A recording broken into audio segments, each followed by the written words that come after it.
Hello and welcome to another episode of Fourth and Wine. And here we are. After week 11, the Eagles had played the Commanders just last night. Short week, but we'll talk a little bit about the game. I'm going to talk about another wine that I'm trying out. But keep listening. You're checking out Fourth and Wine.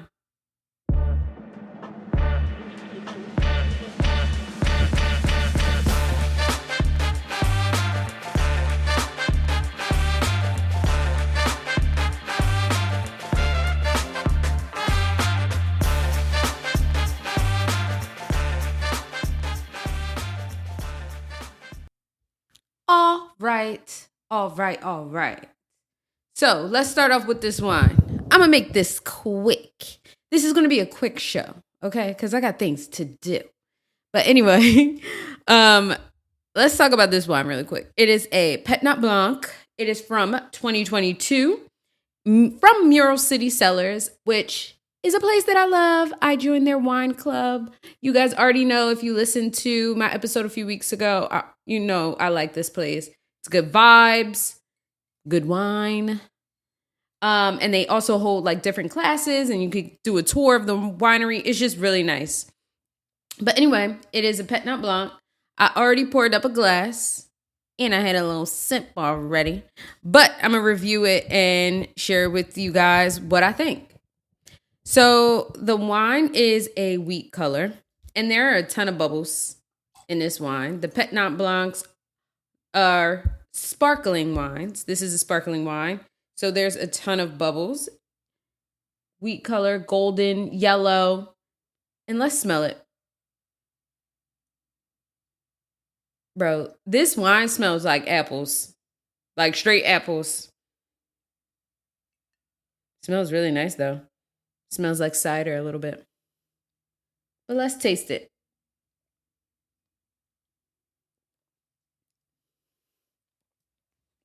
Woo.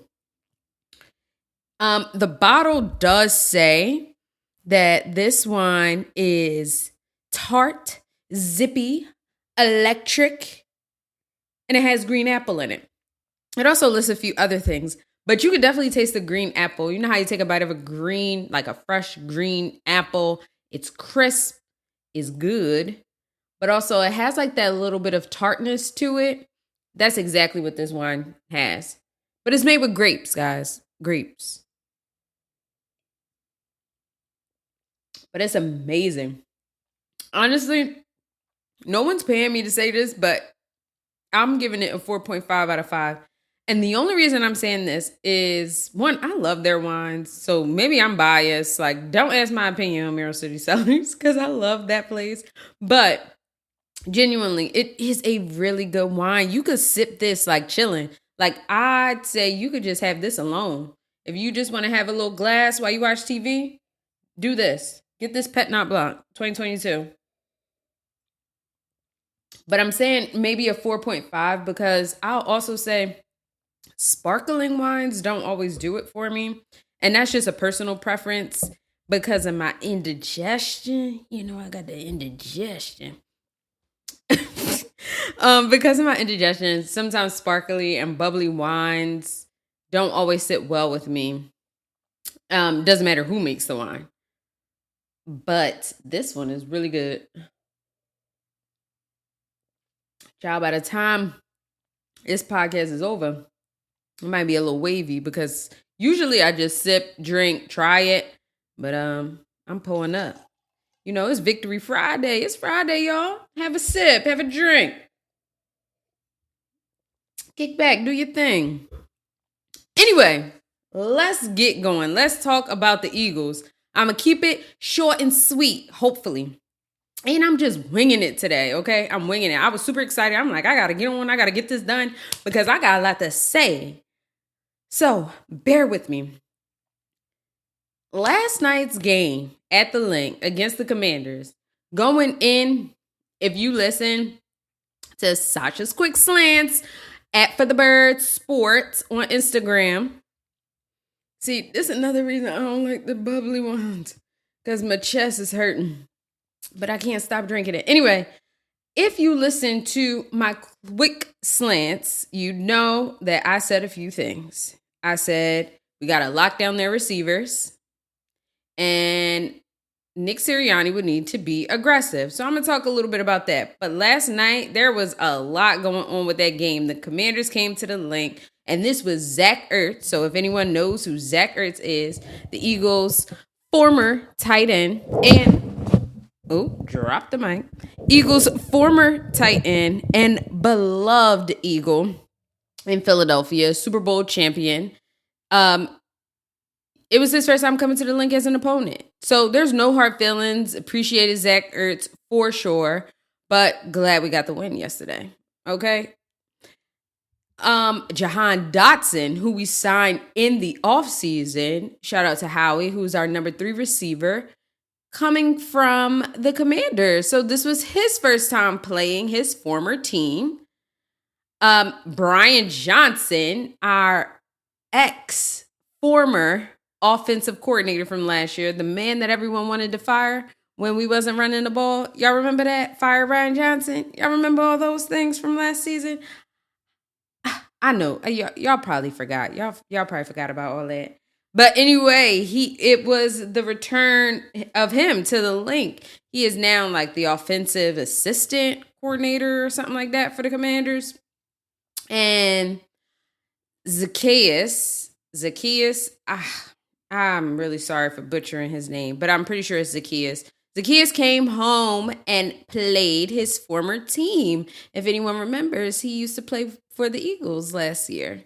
So really, it was a lot of tea last night. So ladies, if you don't even want to watch football, watch it for the tea. The men always got the tea. They act like they don't have the tea, but they definitely do. You know, they be sipping. It be drama sometimes in the NFL. But as well as Vinny Curry retiring as a Philadelphia Eagle last night. So shout out to him. I've always followed him. So big congrats to him. It's really exciting to see. And I listen to him every now and again on the PHLY podcast. So good for him that he got to retire here as an Eagle, Super Bowl champion. Shout out to Mr. Curry. Now, to talk a little bit about the game. Now, Jahan Dotson opened up the game with an opening play for 8 yards. You know, you got to get him involved. You got to let him get his stuff off. So I appreciated that, you know, the Eagles getting him out there, getting him involved in the game since, you know, this was his former team. You know, and we gave the Commander, defense came out like gunning. They came out strong. We gave the Commanders their first few 3 and outs on their opening drive of the game. Most teams have not been able to do that. So that's a testament to the Commander offense. But the Commanders, they were working in the beginning, you know, making good of the opportunities that they were given.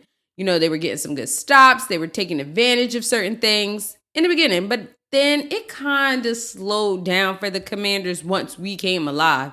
And I will say, once the offense started getting rolling, which took 2 quarters, like the game last night was so slow.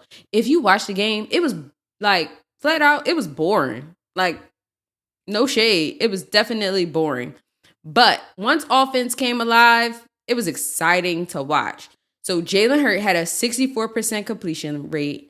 We had 40 rushing attempts. We ran the ball down their throats. We went 1 for 3 in the red zone, which was suckish. So we made it down the field 3 times and only were able to convert once, which is crazy to happen against the Commanders. The Commanders have struggled all season in the red zone, like ranked one of the bottom of the bottom teams in the league when it comes to red zone offense. And we just could not get it done getting down the field. And I will attribute that to play calling and Jalen Hurts. Yes. So anyway, Jalen Hurts. I'm always going to talk about Jalen Hurts. He's the number 1 quarterback. So I'm going to talk about him a little bit. Jalen Hurts, your stats are good, brother. They are good. You know, that paperwork will vouch for him. If you read his stats and look at the overall picture of Jalen Hurts this season, especially after the bye, he's had over 2,100 yards. He only has had 5 interceptions. And if you watch the games, most of those interceptions came from the first portion of the season before the bye. So it's good to watch and see how he has turned things around. And if you check his QBR, his quarterback rating, he's 8th in the league. 8th in the league. So, like, the paperwork is good, and he's in the MVP talks. I don't think he will win MVP, but his name is being mentioned for another year in a row because he's a part of a winning team, and the guy is athletic. So last night, he didn't have the best QBR. He had a 44 QBR, and let me look up what Jaden Daniels' QBR was. I think it was like 22, somewhere around there. Yep, 22.1. So last night was like, who's the better of the worst QBs? Because both quarterbacks struggled. Y'all are going to hear my dog barking in the background, and that's fine. But watching Jalen Hurts is difficult to do because a lot of the time it can be inconsistent, very nerve-wracking. Because, and this is truly just my assumption, I don't think Jalen Hurts can't do it. I don't think he's confident enough in himself, or his coaches aren't confident enough in him when it comes to passing the ball. It just seems like he doesn't trust himself fully or his receivers. And I said this on my last podcast, but something looks uncomfortable there. He missed Devontae Smith wide open on a cross route, which seems to be the name of the game for Jalen. Missing a lot of his open receivers when that opportunity presents itself. It seems as if Jalen is waiting for the full moment his receivers become open because he is afraid of risking a turnover or an interception rather than trusting that his receivers are going to get where he needs to be, get where they need to be. However, we could say what we want about Jalen Hurts and how his play has looked and how, he might be missing open receivers, but the team has been winning. It's their 6th straight win. And Jalen also is very athletic. He can use his legs. And I don't see anything wrong with that. In the sense of that is a facet of who he is. And I think that is okay. Because that's a facet of who Lamar Jackson is. Not saying that Lamar Jackson can't pass the ball. I'm just saying that he's athletic, using his legs. And we've learned to accept that. And he's won MVP twice. So, however he gets it done, he gets it done.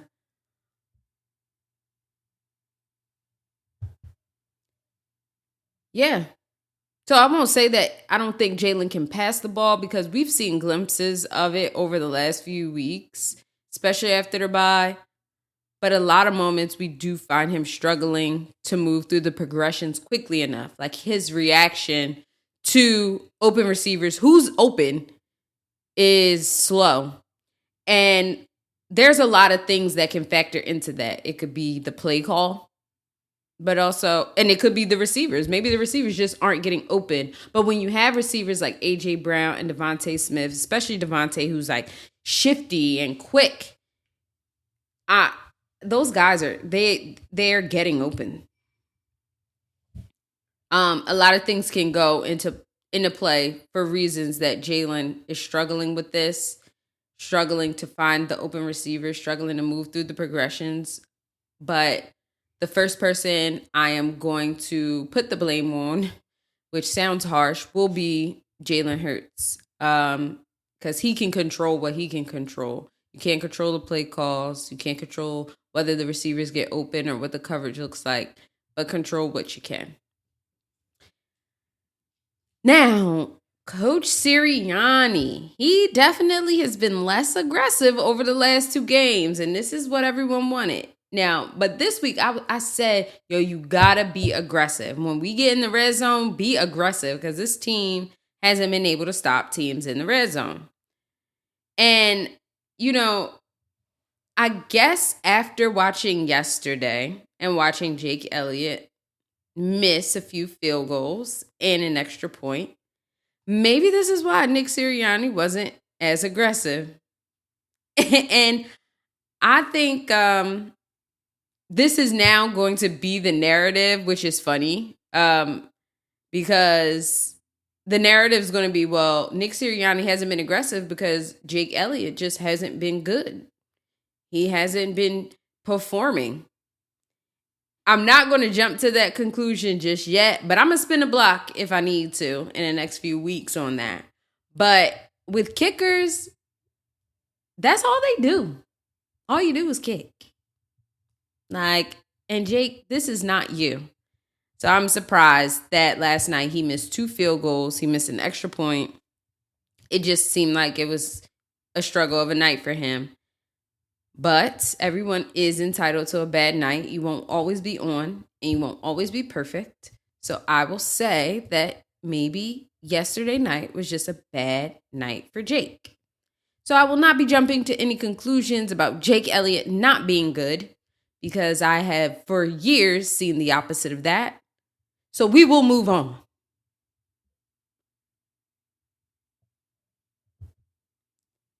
Now, y'all know who I'm going to talk about next. The man, the myth, the legend, the future Hall of Famer, Saquon Barkley.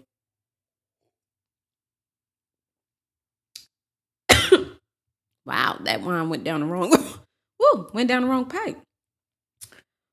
But I will not get tired of saying how amazing Saquon Barkley is. I, in the offseason, didn't think we had a real need for a running back.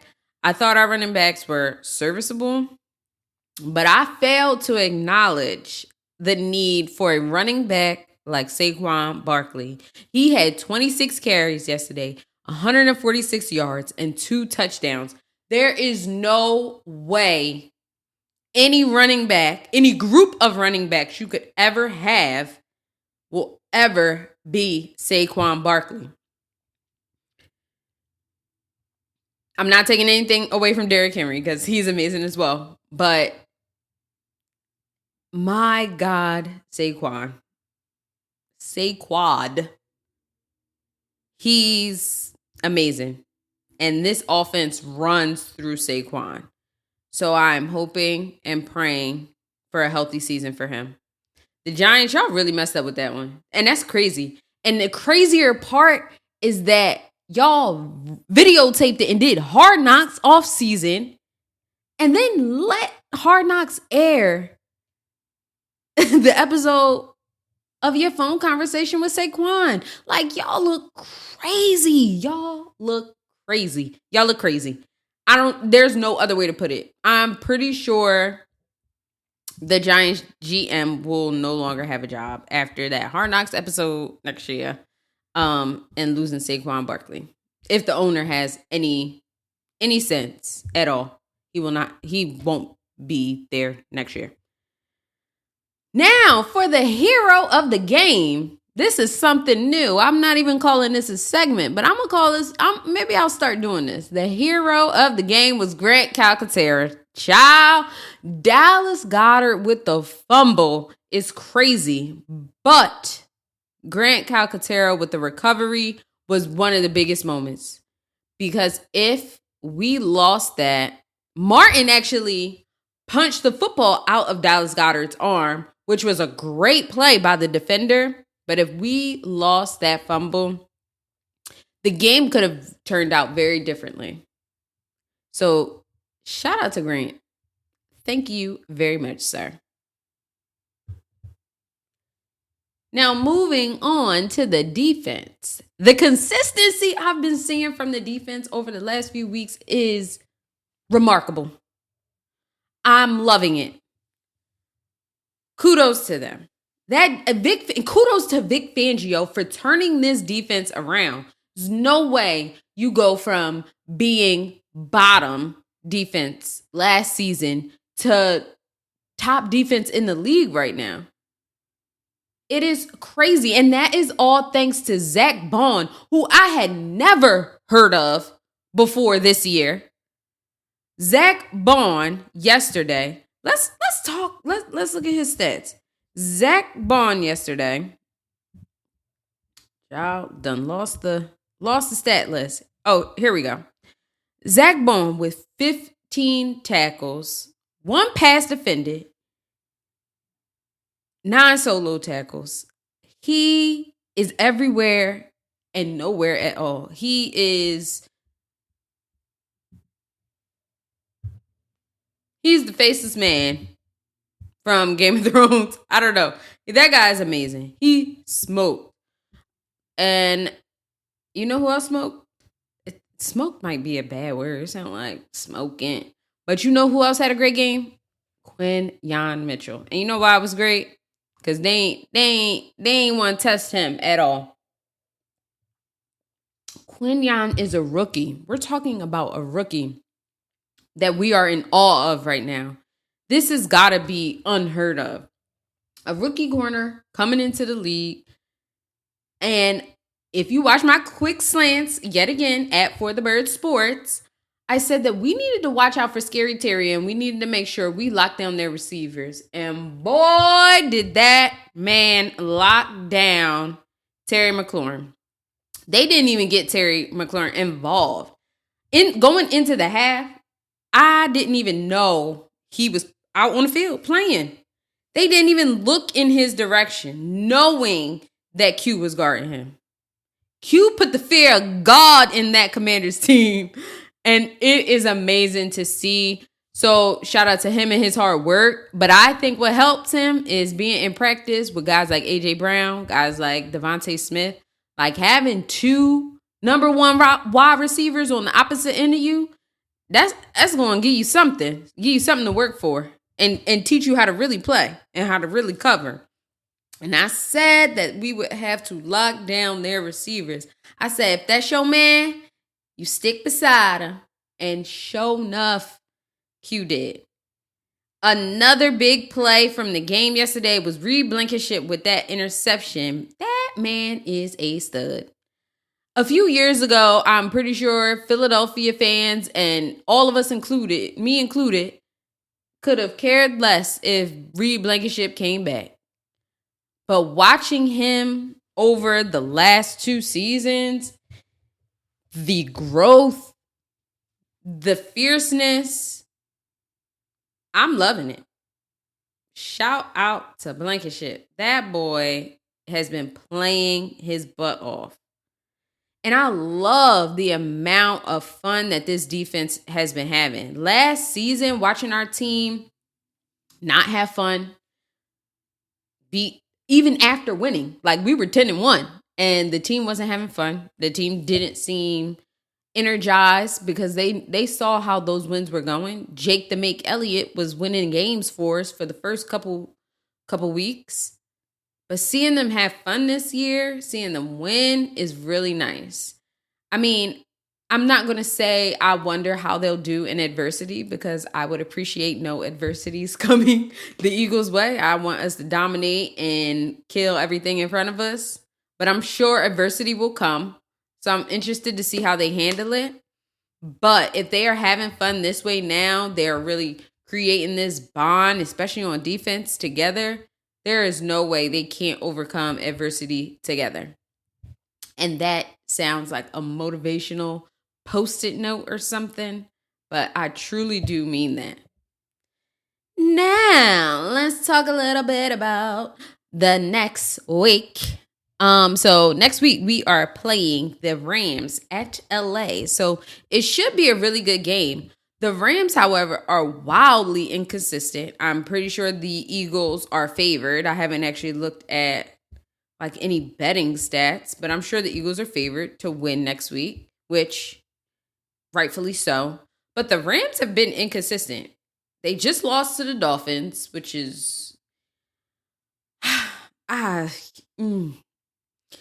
with Tua just coming back, would it be in like his second week back, I believe, and the Rams, they're a wild card. And I think that's what makes me nervous about playing them next week, especially in their home. Oh, Eagles fans going to travel for sure to LA. Eagles fans will be there. But I feel like the Rams can be a wild card because you don't know what to expect. They beat the Vikings. They were the Vikings' first loss of the season. So they got something. It's just, when does it turn on and when does it turn off? I don't know. But I guess we shall see. We also, in the stretch, got the Ravens, which I'm a little nervous to play the Ravens. But the Ravens surprise you sometimes too, and they don't get it done. I mean, it's the matter of who's going to have the good day. And I hope the Eagles have the good days the next few weeks, all the time. I hope our days are always good. But the Eagles are now number 1 in the NFC East. We were number 1 last week, but for sure it has been solidified because we beat a divisional opponent in the Washington Commanders. Shout out to that W. It's exciting. The Cowboys, they are done. The Giants are always done. They've been done for the last few seasons. Get rid of your GM. You get rid of your quarterback. But I'm going to mind my business because I ain't a Giants fan. But it is good to see the Eagles take over the NFC East when a few weeks ago, coming out of the bye, people had us at a 27% chance of making the playoffs. They had the Commanders dominating and winning. They even had the Cowboys ahead of us. My, look how the times have changed. Look how the tables have turned. And I'm hyped. I am hyped. Okay, I cannot wait. We have what we call a mini bye next week. So since we played these 2 games, and we started off week 11 this Thursday, we're off Sunday, we're off Monday. We don't have to play those games. We're not playing those 2 days. So that's nice. We have a full 7 days to kind of heal. Whoever's banged up, heal, get the rest you need. Landon Dickerson, I hope he's okay. I hope he's able to nurse with his injury and, get the rehabilitation that he needs so we can come out hot and running when it's time to go to LA and dominate. So I'm excited for the next few weeks. I'm excited for this stretch for the Eagles. I'm excited for us to make a playoff run. Go get this wine, this electric bubbly,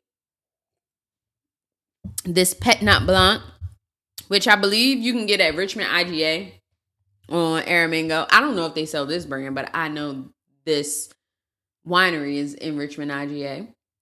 They sell local items. And also, you could just go to Urban Winery on Frankfort Avenue and grab this wine. But it's delicious. It's delicious, y'all. I can't stop drinking it. But I told y'all by the end of this, I was winging this whole podcast. I had a couple notes down, but I was winging most of it. I told you I might be a little wavy. I'm not there, but this wine is delicious, guys. It's delicious. So try it out. Keep listening. Tell your friends to listen. Tell your friends to tune in. If they want to hear anything about the Eagles and they want a little taste of wine, they need some wine culture in their life, and they want just real perspective. Ladies, tune in, tap in. Thank you again. I'm out. Peace.